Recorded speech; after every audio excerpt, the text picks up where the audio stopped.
Hi and welcome to this Digital Camera Magazine video tutorial.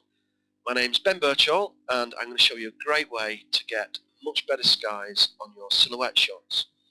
As you can see from this image of Glass Retouch, the sky's a little bit hazy, a little bit lackluster, and it really does need a bit more contrast.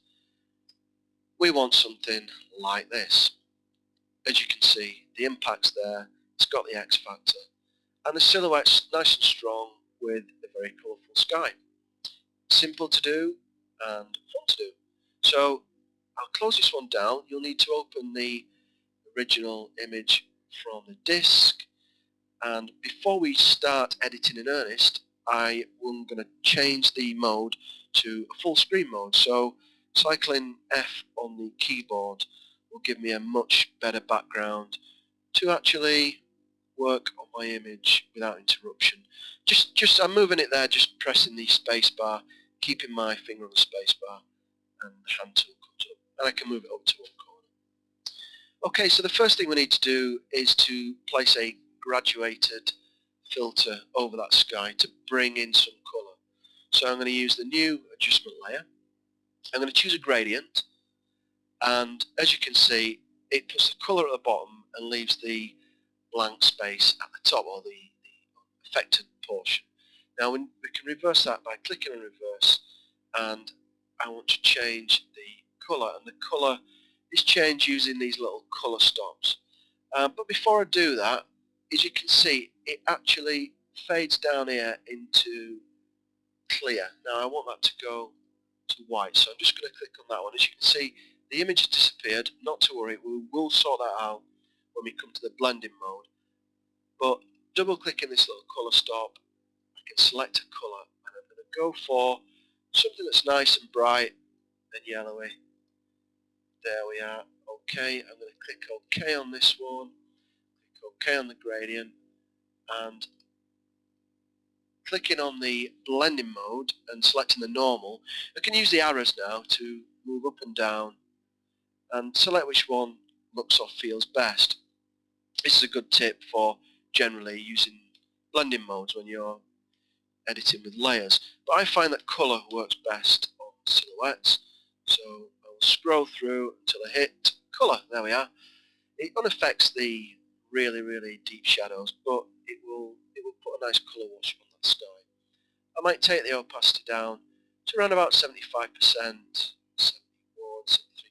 I'll leave it at 73, that should be fine. And to give an extra dimension and add some more colour, I just want to fill this area on the lower portion of the frame with a little bit more colour. So I'll select another gradient adjustment layer, go to gradient, and on this one I'm going to leave reverse unchecked because I'm actually going to select this very vibrant blue, red, yellow. Once again the image will disappear, but we'll sort that out with the blending modes. Click OK, and once again the magic happens when you flick through these blending modes. Some very wacky effects, but don't worry, soft light or colour generally work really well for doing the graduated filters on a silhouette. So I get down a colour. Once again the opacity will help us out. I'll take this down about 25-30%. Yeah, 26, that should be fine. We'll leave it at 26%, and there you can see we've got a nice orange colour going from the top, kind of burnt yellow really, down into a sort of magenta-y colour at the bottom. And what's really going to help this image out is if we change the levels and boost the contrast. So we'll select a new adjustment layer, and from that I'll select the levels. As you can see from this, we've got the peaks just there on the left hand side of the histogram. These are all the shadow areas within the toe and the ground. We've got the mid-tones around about here. That's all the sky area you can see around the toe. And then this little peak just on the right hand side is this specular highlight where the highlights have been clipped.